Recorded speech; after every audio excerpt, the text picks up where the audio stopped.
Well, I'm back from my holiday, refreshed and ready to go. And what a treat! A podcast full of wonderful haiku and senryu, written just for you.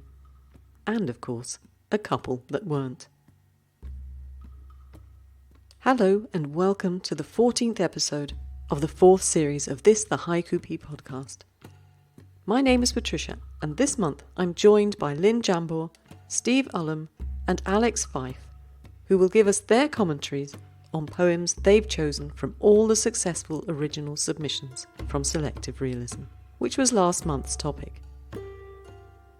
It was lovely to have their company, and as always I learnt something from each of them. I hope you'll agree that having community judges is a really interesting part of these podcasts. Do let me know.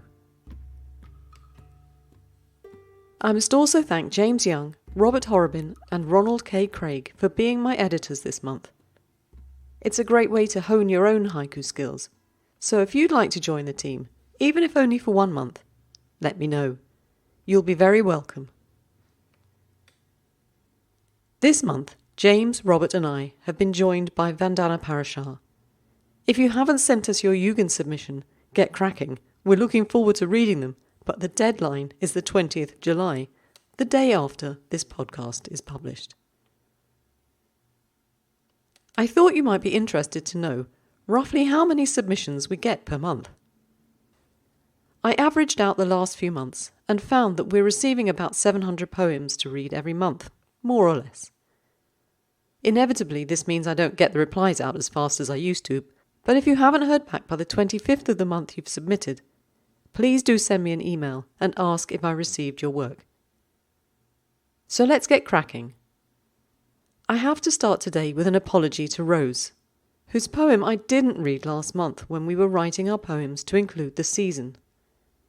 Truly, my apologies, Rose. With every gust of wind, bougainvillea peeps at my window. With every gust of wind, bougainvillea peeps at my window.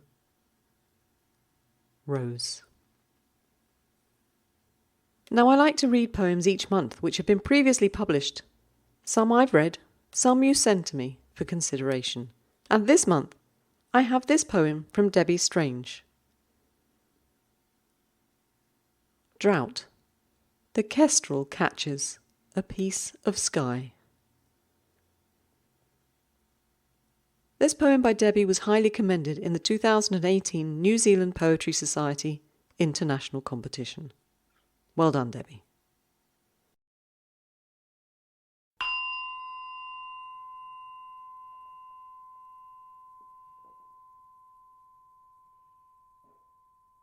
Today I'd like to ask Lynn Jambor to open this section of the podcast, the part where we listen to your original work, with her nomination for the Judge's Choice this month. Welcome to the podcast, Lynn. Thank you very much, Patricia. This has been a real joy, and I thank you so much for this opportunity. I had not an easy time. I think I went down to 20 poems, and then I went down to 15, and then I went down to 10. So it was a labor of love for sure. And my judge's choice is a poem by Bill Fay.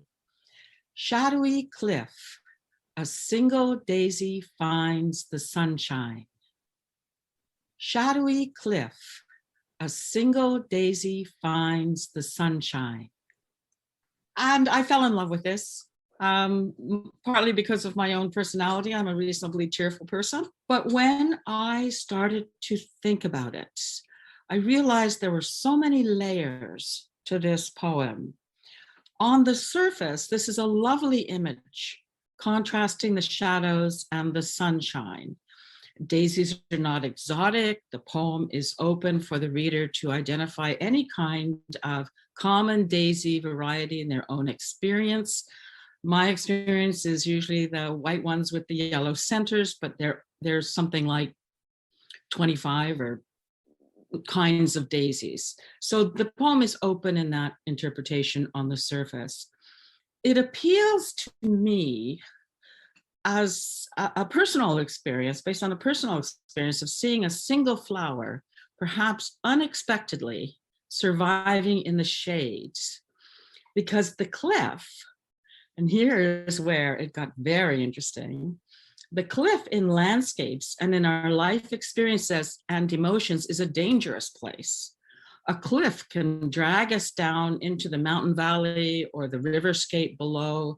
They're apt to slide us into further darkness and shadow outside of our own control.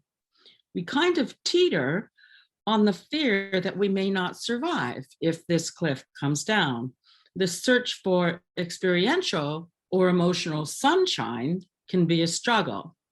The shadows can be overwhelming.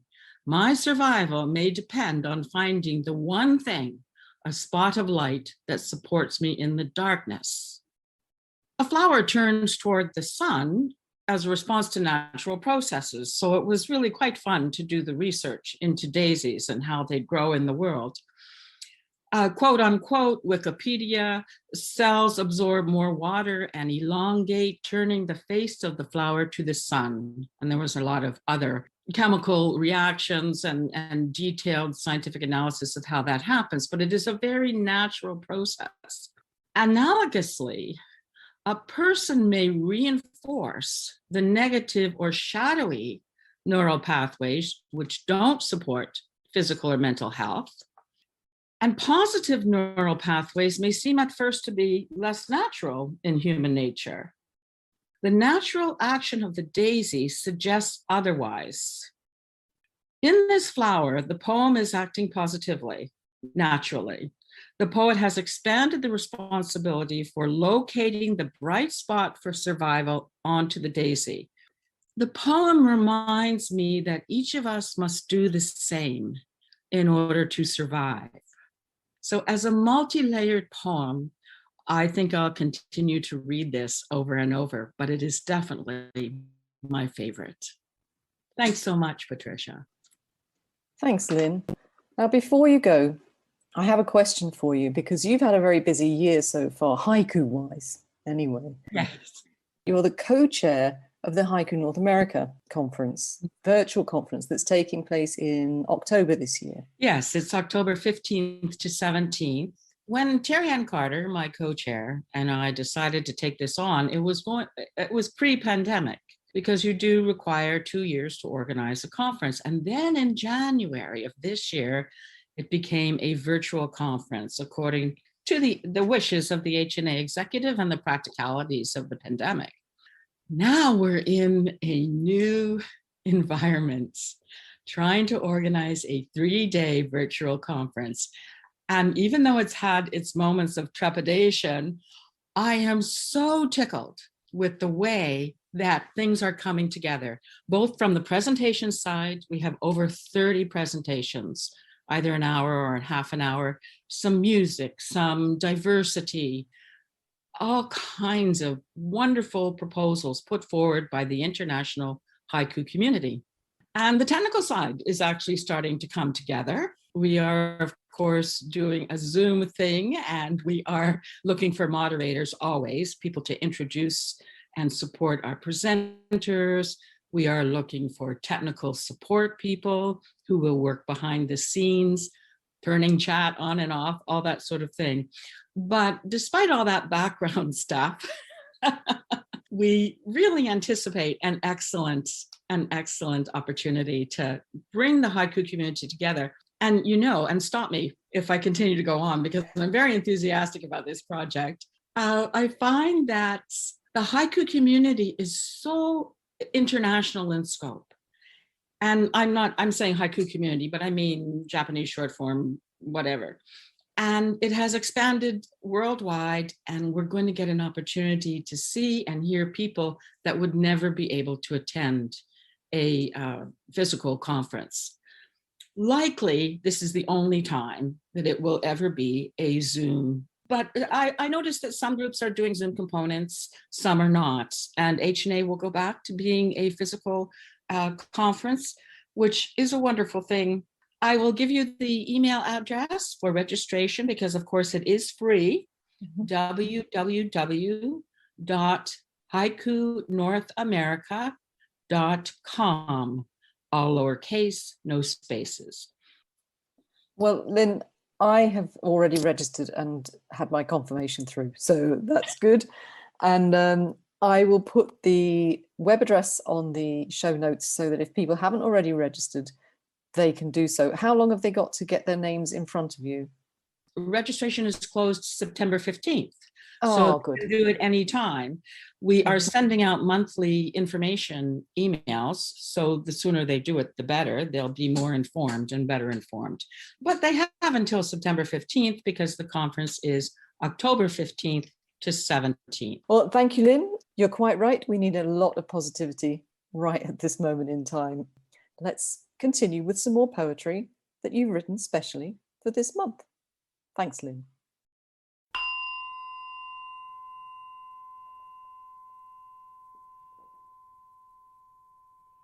Mist clouds, the soft grey of seagulls smacking the water. Kim Russell. Twilight, a fly on the moon daisy. Christine.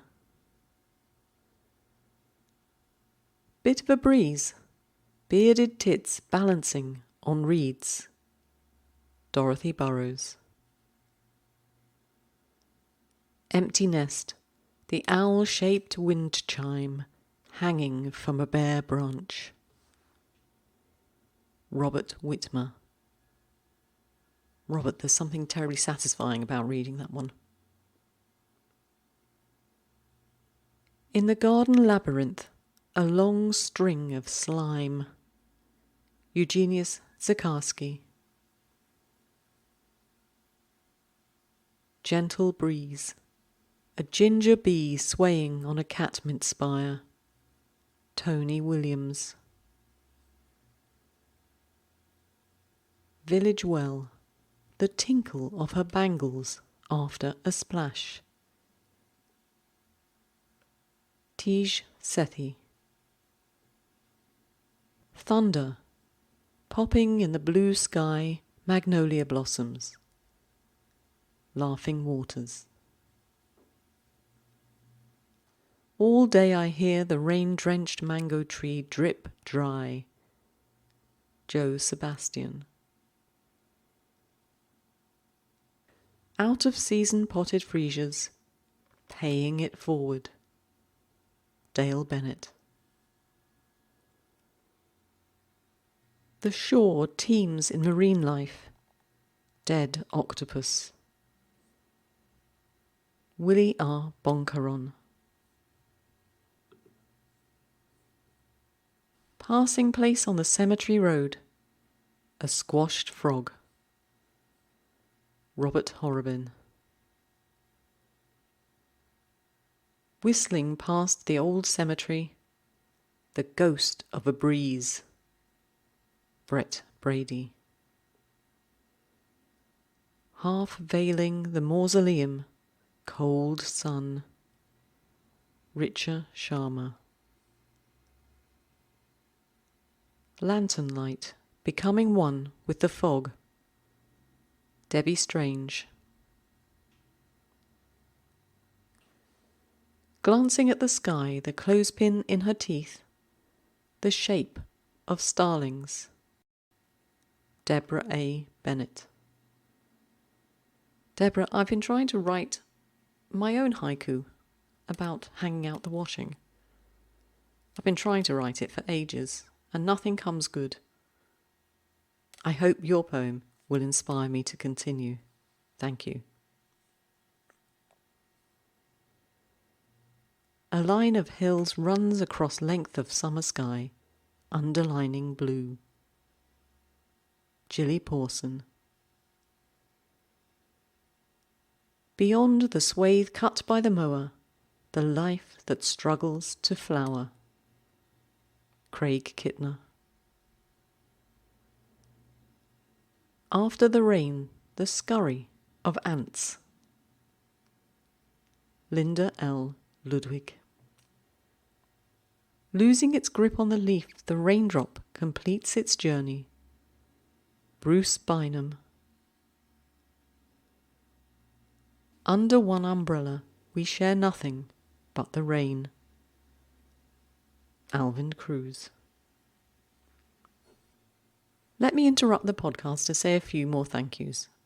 This time for the coffees you bought me in June, which allow me to finance the podcast. I'm saving for a new microphone at the moment. The one I have is starting to cause me problems when it comes to editing and recording.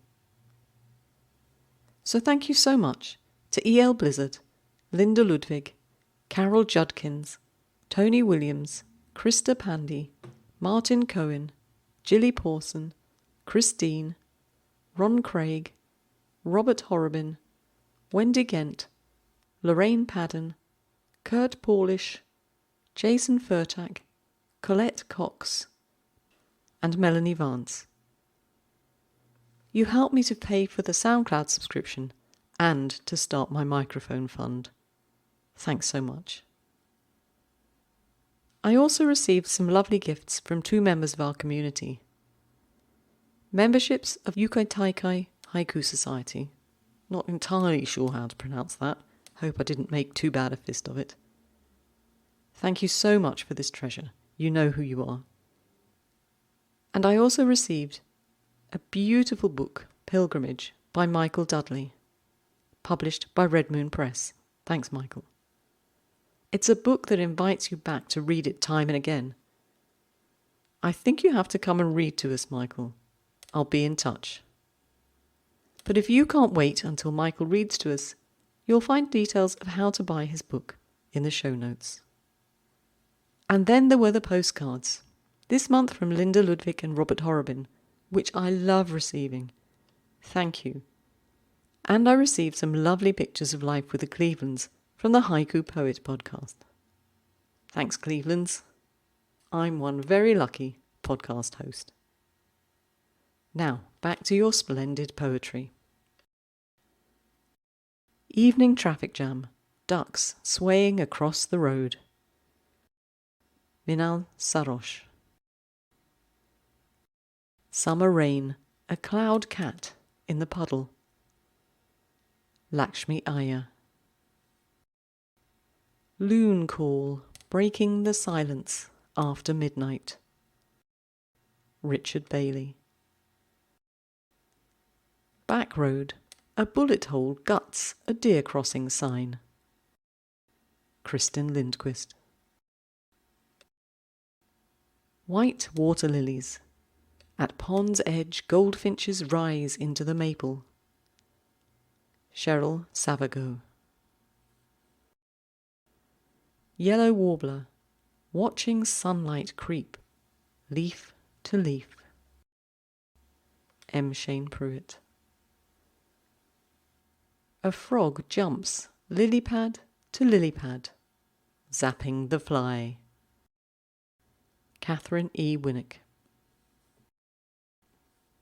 A bird lands on the budding branch and takes a shit.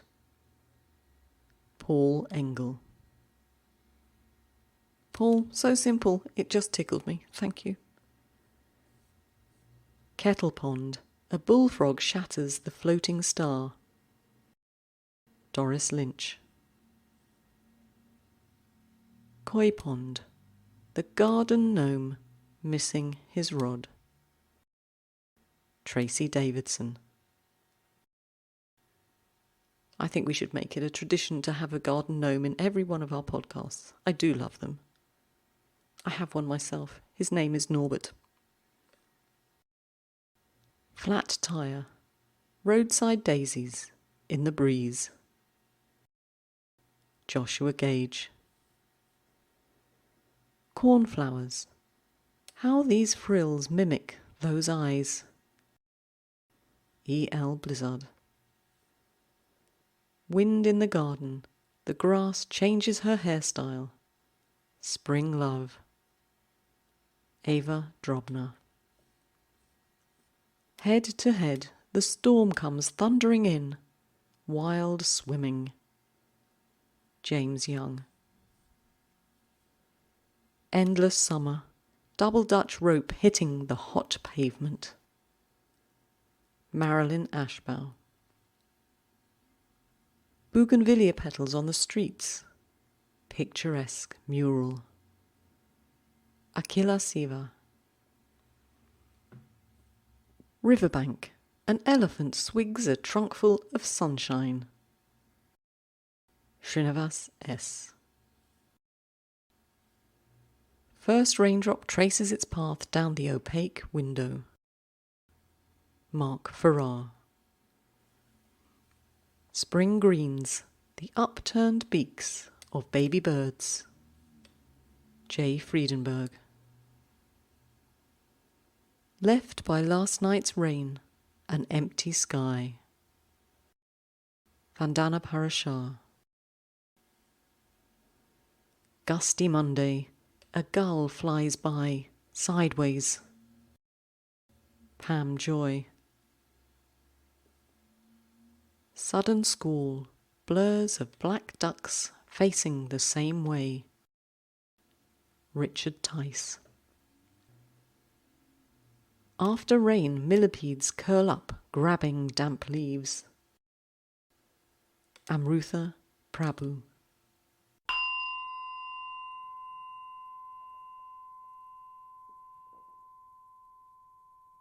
This might be a good time to stop and hear from our second community judge this month. Welcome to the podcast, Steve Ullum. Steve, I know you've been travelling a great deal this month, so I'm really happy that you had time to read all the submissions and decide on your nomination. Thank you very much. Thank you for having me on and allowing me to read such excellent poetry. There are so many wonderful submissions. My choice this month was a poem from Ronald K. Craig. Ivy climbs the mailbox post, long-awaited news. Ivy climbs the mailbox post, long-awaited news. I chose this poem because it was very simple, but a very deep sketch from life. We've all waited for something at one point or another, and this moment, this truth of waiting, just climbed towards me off the page like the ivy vine at the center of it. The poem starts very simply. One word, two sounds in the first line, a direct observation, ivy, without any other adornment. Then we see what the ivy is doing in the next line, which is climbing up the mailbox post. Directly leads to the next line, long-awaited news. Language is simple, focused on a very small part of the landscape, both an observation of nature outside and of human nature, waiting. What news are they waiting for? How long has it been? The ivy climbing even suggests that the person waiting has quit performing small chores as they waited, letting the ivy take over the post. The reader can easily find themselves in the state of waiting, and waiting seems worse when it is lonely. The scene in this haiku seems just like that. Just ivy, a mailbox post, and nothing else. It evoked a sense of a rural lane with nothing much else around. I feel the expected news had the potential for sadness, but there's a bit of mystery about that. And there's also mystery in that we don't definitively know what season it is. It could be spring from the growing ivy, or it could be autumn as the ivy has had time to climb. I think the ambiguity there matches the ambiguity of waiting for the news and not knowing what that news is. I was also appreciative of the euphony. The ivy climbs, the male and awaited, the box and long. This helped reinforce the image of ivy climbing as the poem climbed from one line to the next with the sounds. So given the emotional connection and the observance of a simple scene, the climbing and winding of the vine in the poem, the sounds, it just all tied together very nicely for me. I just really like this poem. Thanks, Steve. I actually hadn't noticed the ambiguity of the seasons till you pointed it out. I think reading it, I just assumed it was autumn and it had that autumnal sadness about it. Not just because of the climbing ivy, but because of the long-awaited news. And I just felt that long-awaited news had sort of a bad vibe about it somehow. But I guess what we'll do is we'll ask Ronald what season it's in and see what he says. Cheers, Steve. Now back to the poetry. Thank you. Thanks, Steve. Now, I did ask Ron which season had he been thinking of when he wrote his poem. And I know the answer, and so do the judges. And I'll put the answer in the show notes. But what season did you put that poem in? I'd be interested to know. And I'll pass those views on to Ron and Steve.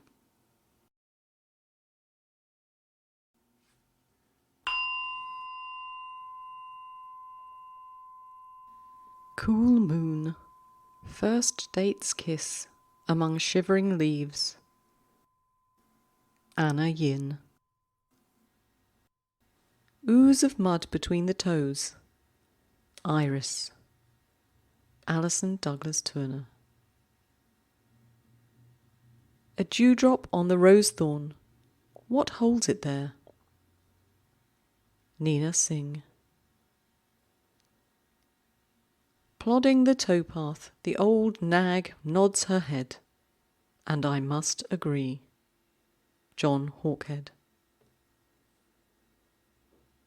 Beyond the mountains, hidden in the bamboo trees, a panda bear sleeps. Andrew Markowski. Walking path amongst the rounded rocks, a turtle lost. Rob McKinnon.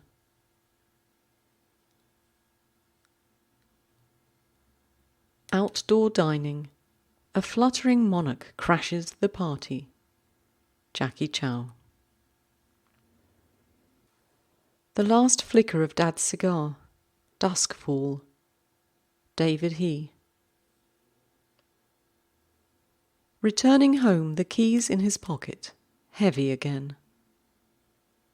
David Oates. A bright star above the church domes. Stillness. Natalia Kuznetsova. Humming lullabies, petals falling, one by one. Liron Kazmarek.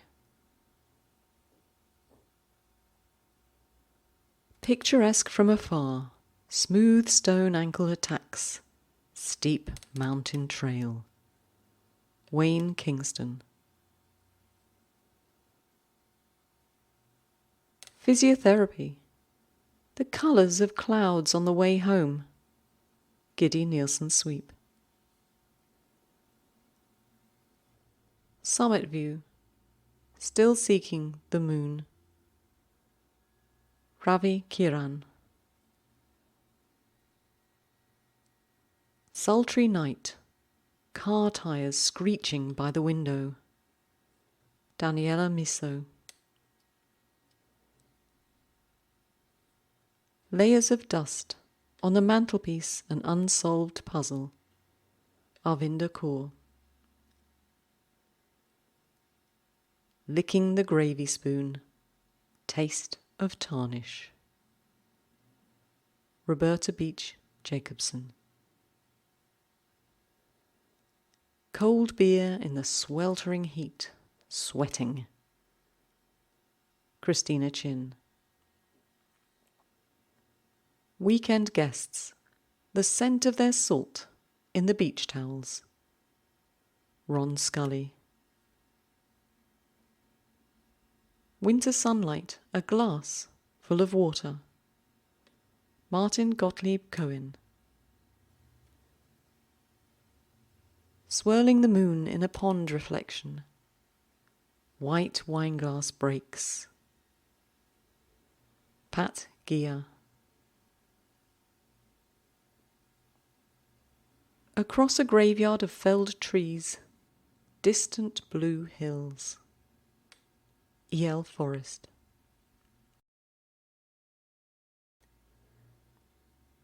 I'm just going to stop for a minute in the reading of these accomplished pieces of work, just to remind you that this month's editors, Jim, Robert and Vandana, are nearly at the end of reading your submissions for Hugin.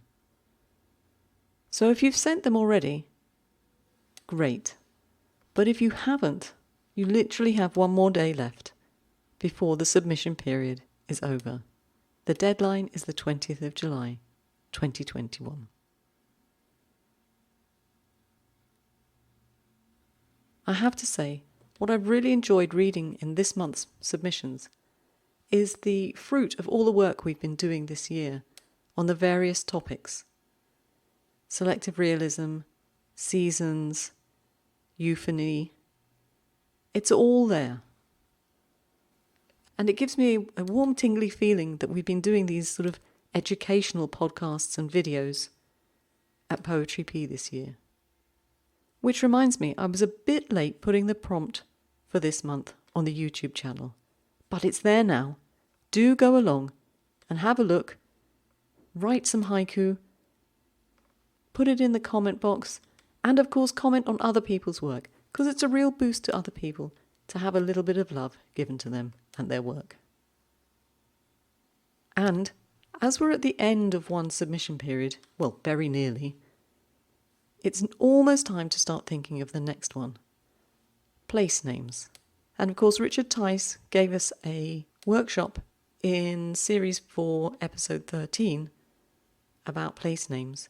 And he's back again in the next podcast to give us some contemporary examples, which I hope will inspire your submissions next month. Looking forward to that already. And so back to the poetry. Sturgeon Moon, Swimmers Body Surf, the Tidal Bore. Michael Dudley. Lonely Village, the bells echo and me, leaving it together. Samo Kreutz. The Moon, a single headlight on a lonely road. Eve Castle. Nestled between the mountains, the trekker carves her name on the stone. Pretty Kula. Beach umbrellas open one by one. Garage sale. Melanie Vance. First fishing trip. Learning how not to feel guilty hooking a worm. Douglas J. Lanzo. Summer wildflowers. A stray black-eyed Susan holds its ground. Deborah P. Kalochi. Doing nothing. A blackbird lands on my lap. P. H. Fisher. After tea picking, P. Berry her first sip of flavour. S. Radhamani. Sand transformation, surprise and joy in a child's soul. Editor Strizenkova.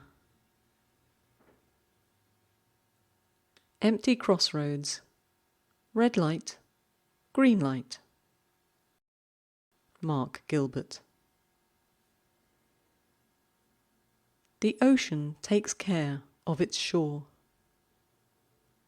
C.X. Turner. Sonorous, the blackbird's tail beating time. Mike Gallagher. Twilight train, barefooted children run out to wave. Mimi Ahern. Ballet moves. In sync with waves, two dolphins. Devashruti Mandal. Transplanted to the city from her family farm. Bluebells. Nick Hoffman. Sandalwood fragrance, the inaudible rustle of her kimono. Paul Callis. An ochre dawn awakens a cuckoo's drowsy song. Anjali Wahapande. Playroom, the kitten shakes off his tiara. Alex Fife. Twirling pen between her fingers. Scattered words. Zara Mugis.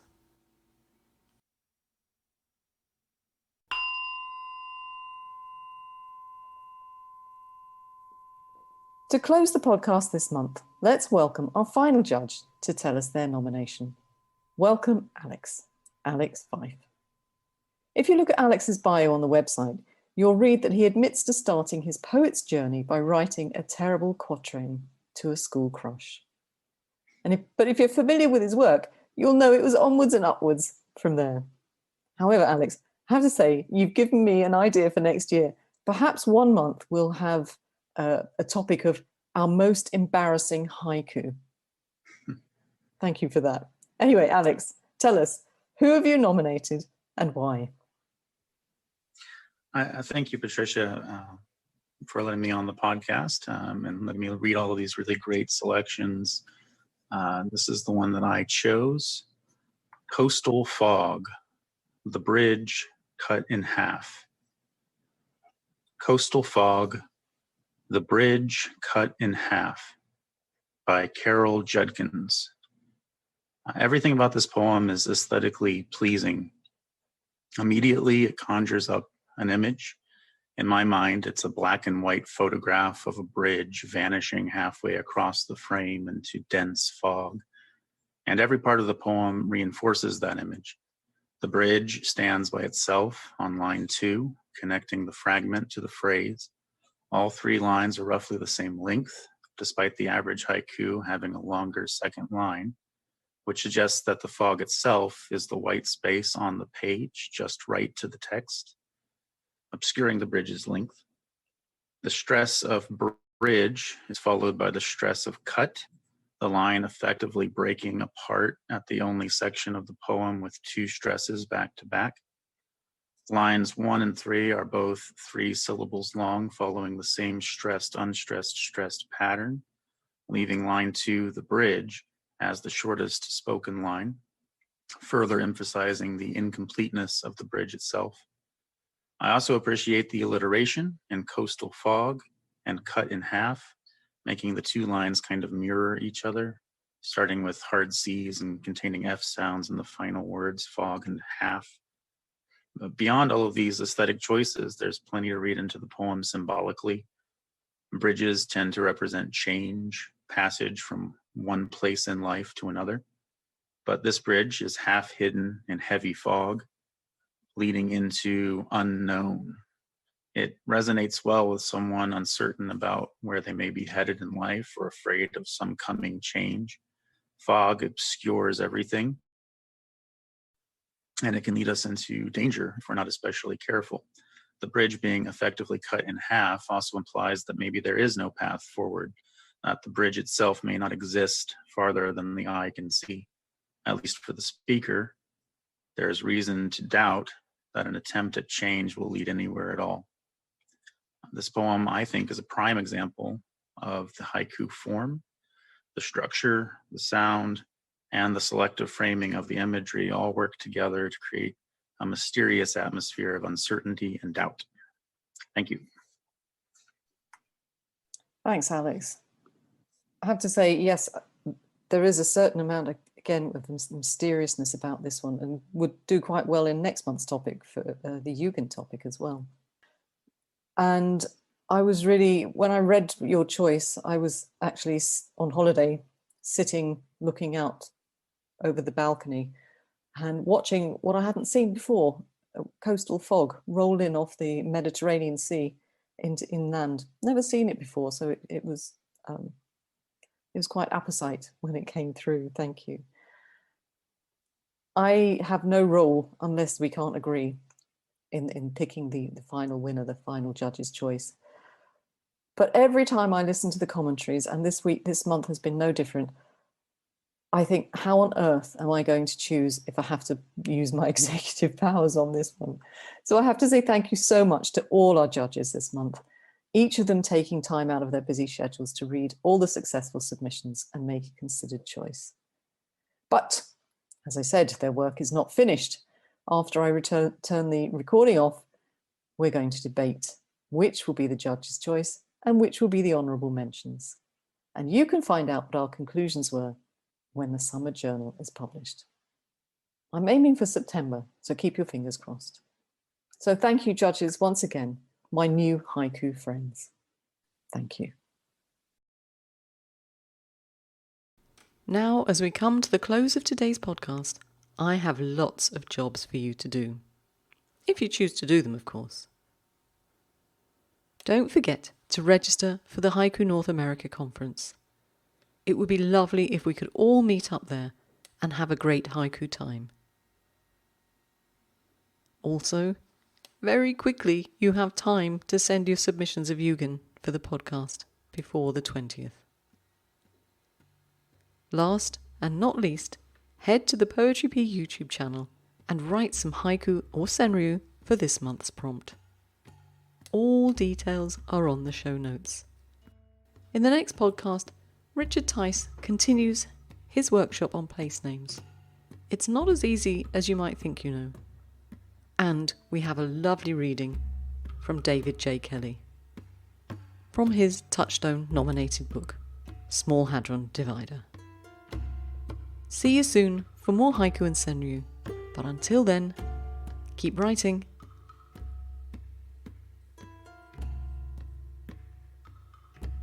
If there's anything missing, do email me and let me know.